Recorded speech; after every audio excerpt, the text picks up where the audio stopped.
এই নোটগুলি স্কিল যোগীর গাইডবুক থেকে নেওয়া হয়েছে। লিঙ্কটি নিচে বিবরণে দেওয়া আছে। এখন আমরা শিখব চুয়াট বিদ্রোহের বর্ণনা ও ফলাফল সম্পর্কে। চুয়াট বিদ্রোহ দুটি পর্যায়ে সংঘটিত হয়েছিল।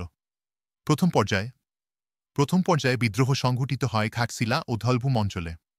প্রায় ৩০ বছর ধরে এই বিদ্রোহ চলতে থাকে। ধলভূমে রাজা জগন্নাথ সিংহের নেতৃত্বে বিদ্রোহীরা রাজস্ব প্রদান বন্ধ করে দেয়। ব্রিটিশ বাহিনী প্রথমে বিদ্রোহ দমনে ব্যর্থ হয়। পরে একটি সমঝোতার মাধ্যমে জমিদারদের জমিদারি ফিরিয়ে দেওয়া হয়। তবে চুয়াট জনগোষ্ঠীকে বসতভিটা থেকে উচ্ছেদ করা হয়। তাদের পাইকের পেশা থেকেও বিতাড়িত করা হয়, যা তাদের জীবনে গভীর সংকট ডেকে আনে।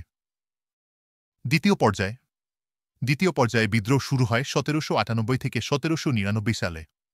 এটি মেদিনীপুরের বিস্তীর্ণ অঞ্চলে ছড়িয়ে পড়ে।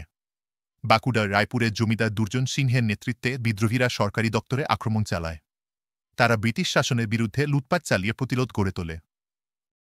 এই পর্যায়ে মেদিনীপুরের লক্ষ্মীবাই উপাধিধারী রানী শিরোমণি এবং গেরিলা নেতা অচল সিং ছিলেন উল্লেখযোগ্য নেতা। তাদের নেতৃত্বে বিদ্রোহীরা ব্রিটিশ শাসনের বিরুদ্ধে দৃঢ় প্রতিরোধ গড়ে তোলে। ফলাফল: শেষ পর্যন্ত ব্রিটিশ পুলিশের নির্মম অত্যাচারে এই বিদ্রোহ দমিত হয়। রানী শিরোমণির মৃত্যু বিদ্রোহের সমাপ্তি ঘটায়।